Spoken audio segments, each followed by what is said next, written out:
Welcome back. I am so glad that you are here. I'm excited to see what is happening here as this community is growing, as we are working together to disciple our kids. So, welcome back.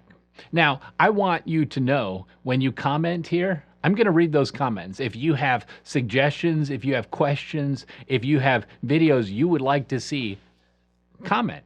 I'm going to interact with you, and I want to do this with you. I do not want this to be one-way communication where I'm producing material to the internet and have no idea who is or who is not receiving.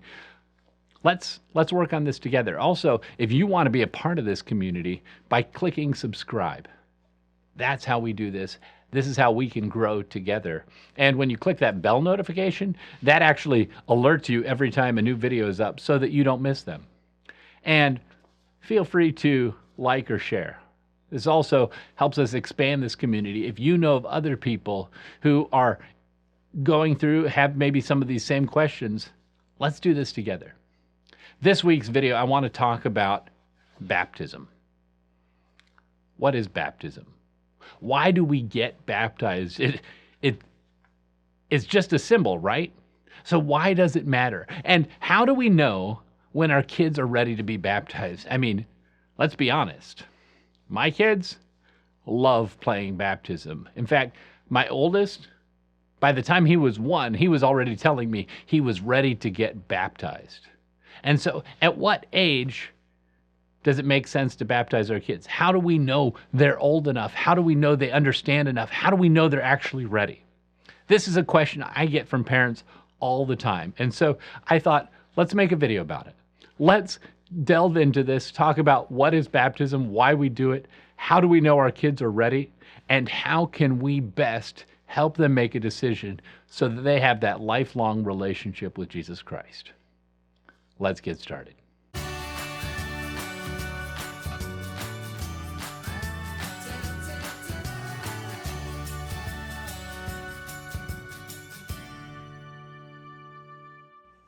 The first question we have to deal with is, what actually is baptism?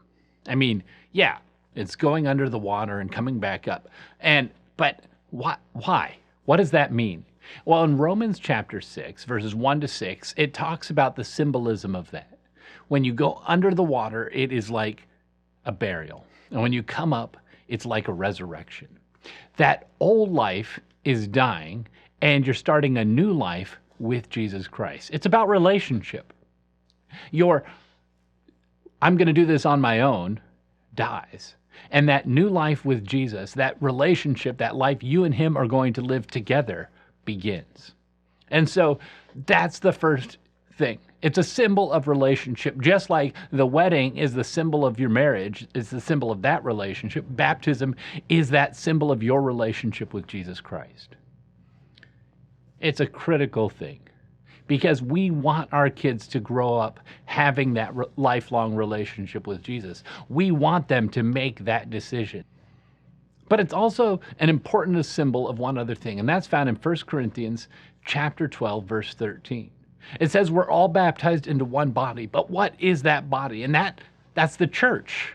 It's a symbol of joining the church. And so as your kids are making that decision for baptism, or as you're making that decision for baptism, you want to be careful and think through, is this the church that holds the beliefs that I believe are found in the Bible? And so this is why we do baptismal studies. This is why we study with our kids, why before baptism we study, because we want to make sure that you're making an educated decision, but not only about which church, but also if you're going to have a relationship with someone, you need to know who that person is. And so it's understanding who Jesus is, so that when you make that commitment to that lifelong relationship, you know exactly who and what you're committing to. A question I often get is, do we actually need to get baptized? Do you need to get baptized to go to heaven? Well, in Acts chapter 16, verses 30 to 33, we have a little snippet of a story. And here, Paul and Silas have been in jail. There's a great earthquake. They're free. The jailer finds out about Jesus, and he says, "What must I do to be saved?"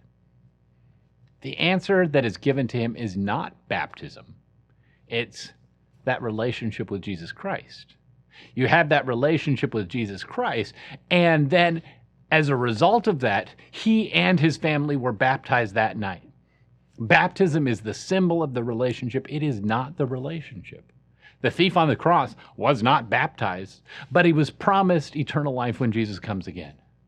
So, of course, you do not have to get baptized to be saved. But why get baptized? Well, as the symbol of that relationship, just like a wedding is the symbol of that love between a man and a woman, I want you to think through, what would it be like if you were in love with someone and they weren't willing to commit to that relationship, if they weren't willing to commit to going through that symbol of the relationship? It would make you question the relationship, wouldn't it? And so it's the same with baptism. If you're not willing to commit to going through that symbol to let everyone know this is the relationship you have with Jesus Christ, then it begs to ask, like, how is that relationship with Jesus Christ? And so that's why you get baptized, because you want the world to know this is the stand I'm making. This is the decision. So, of course, we want our kids to get baptized. But another important reason we want our kids to get baptized is it serves as an anchor. You see, we know that in the teenage years, as they're discovering who they are, which, by the way, is actually healthy. I mean, from the moment they're born on forward, we as parents, teachers, pastors, we're all voices defining who they are. And they get to those teenage years and they start rejecting some of those definitions as they figure out who they are for themselves. As you, as parents, remember what it was like to figure out who you were. Those first moments where you all of a sudden realized you weren't exactly the person your parents defined you as. It's important for our kids to figure out who they are. But we want them to figure out who they are in relationship to Jesus Christ. And so baptism, actually, that works well as an anchor point to connect them to Jesus through those turbulent years of figuring out who they are. And so it is important, and research has shown that kids who get baptized before they get to those teenage years, it helps bring them back to Jesus. Even if they stray during that time, they can always remember, at one point, I made this commitment to a lifelong relationship to Jesus. And so it's one of those factors that helps bring them back to the church if for some reason they choose to leave. Let's talk for a moment. How do you prepare for baptism? I mean, traditionally speaking, the way we do it, at least in the Seventh-day Adventist Church, is you have kids who they make a decision for baptism, and then we begin baptismal studies, and we prepare them for that actual baptism. I want us to just pause and think about it for a moment. That's backwards. I mean, what would it be like if that's how we equipped our kids to make decisions across the board? We have them make a decision, and then afterwards we teach them what that decision was. That is not good process. It doesn't make sense. And so what would it look like if we flip that upside down? And from the moment our kids were born, we start doing the studies with them. We prepare them and equip them for baptism so that when they make that decision and they're ready, we're good to go. What would that actually look like? Well, we've actually been doing that here in Berrien Springs. Working with our elementary school, Ruth Murdoch Elementary, we have been preparing kids for baptism before they ever ask. And we're studying with them, but we don't stop studying with them after they get baptized, because that's another downside to doing baptismal studies the traditional way. When you study with them, preparing them for baptism, and then baptize them, it makes them think that somehow baptism is like a graduation, and once they're baptized, they no longer have to keep studying. What would your marriage be like if that's the way you had have approached it? If you decided to get married and then started learning who the person was, and then once you got married, you felt like you didn't need to get to know them anymore. How would that work? How healthy would that be? I mean, let's be honest. All of us have learned so much more about our spouse after marriage than we even learned before. What we learned before was enough to say, yes, I want a lifelong relationship with this person. I'm ready to commit to my life with this person. That's what we're asking for baptism. We're asking that for them to know enough to commit to that lifelong relationship. And so we can actually start preparing kids for that at a very early age. And the best place to do it is at home. Family worships, around the dinner table, and rides in the car. These are moments to prepare your kids for baptism. Know the beliefs yourself. Go through them so that you know what you believe. And then start infusing those in family worships. We're doing it here in our home. I mean, as we are telling our boys Bible stories, it gives us the opportunity to talk about, okay, this is what happens when you die. This is what the second coming is going to be like. This is what it means to be a member of the church. You're going to get involved. And all of these things are infused so that as they grow up knowing these things so that when they get to a point where they're ready to make that lifelong commitment to Jesus Christ, they're completely ready. And this is the beautiful thing about preparing our kids at home. We have the ability to go into in-depth studies that no Bible studies will ever be able to. I mean, after all, have you ever looked at kids' Bible studies? They're about 10 lessons each. Some of them are a little bit longer. The goal is let's get through these lessons as fast as possible so that we can honor that commitment, because we don't want them, from the moment they've made that decision to be baptized until the moment we actually baptize them, to change their mind. And so the lessons are short, they're succinct, they're to the point, and they're also written from someone else's perspective. You've wrestled with things that your kids are going to wrestle with also. You're the one best equipped to answer their questions. Now, where do pastors fit into this? Well, ideally, pastors are your reference. They're your resource. You connect with them and say, hey, I'm talking about such and such with my kid. They ask this question. How would you answer it? And so it gives you this ability to bring in that knowledge if you feel ill-equipped for some reason. But more than likely, the very questions your kids are going to have are the same questions you have already answered. So give it a try. Worst case scenario, they can still study with your pastor. We're not ruling that out. But this gives you as parents the opportunity to build that relationship with Jesus Christ. And you don't have to wait until they're old enough to make a decision for baptism. You can start building that relationship with Jesus Christ before they're even walking. You can start those building blocks and developing that love for that lifelong relationship with Jesus Christ. As much as I would like to tell you that perfect age when your kids get to this age, they're going to be ready for baptism.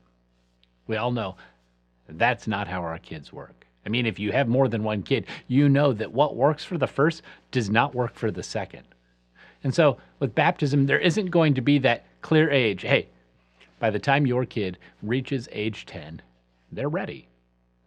But we do know from Barna's research that there's a window. There's a window where kids are more likely to make that decision. That's what we should shoot for. That window from age 9 to 12. This gives us a little bit of a framework of this is where we should be working for this. What are some things you can do to bring up that conversation with your kid? One of those things that you can do is tell them about your own decision to be baptized. How old were you? What were the elements that triggered that decision? How was it for you? Studying, preparing? Talk that through with your kids. Share those stories. One of the ways we communicate best is through story. Share those stories with your kids. I mean, for me personally, I was baptized really young. I was baptized 8 years old. But I had 2 older brothers who were also making that decision, and I had no question about it. I wanted that lifelong relationship with Jesus. I know with my boys, they're probably going to get baptized on the younger side also, because I can already see these boys want that lifelong relationship with Jesus. And so my goal as a parent is raising them, preparing them for that decision, preparing them to make that commitment that's going to last forever. So let's get down to the real question. How do you know when your kids are actually ready for baptism? I wish that it was easy. I wish that it was clear cut. I wish that it was black and white. It's not. How do we actually know when our kids are ready for baptism? I mean, it's tough because it's about that relationship. And measuring relationships from the outside is never easy. So how do we do it? Well, first of all, if you've been studying with your kids, you know their understanding. You know where they are on that. Second of all, are you modeling what that relationship looks like? Are you modeling to your kids those daily devotions? Are you modeling that so that when they start doing that, you can see, hey, they now have their own relationship with Jesus Christ. They're ready. Thirdly, I mean, when you think about the fact that it is that death to self and that new life with Jesus Christ, that's tricky. I mean, because you want to see that behavior change. You want to see that new life beginning. And so often parents will say, I'm not seeing that behavior change. I don't think my kid is ready yet. Baptism is not about being perfect. I wish that it was.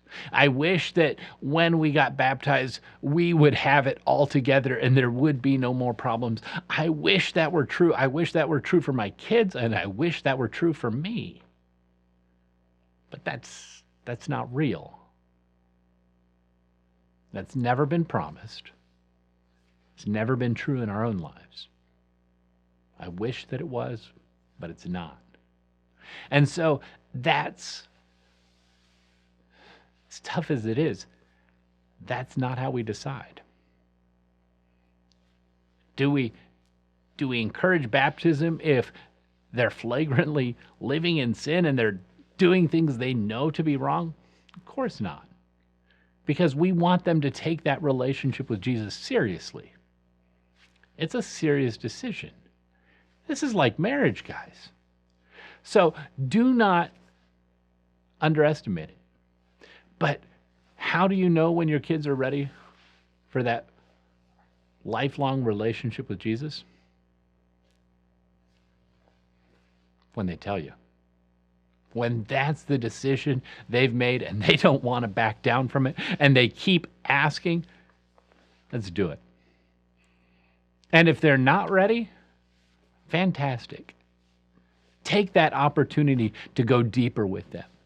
Study with them more. Build that relationship with them more. Model more what it looks like in your life so that they can see it happening in their lives. You guys, this is what we want. This is how we are discipling our kids, by creating these milestones as we watch that relationship with Jesus build. We want to have these points along the way so that we can see them with Jesus for eternity. This is what it's all about. And so let's work together. Let's work together to bring our kids to Jesus. Let's work together to bring them into that lifelong relationship that is symbolized through baptism.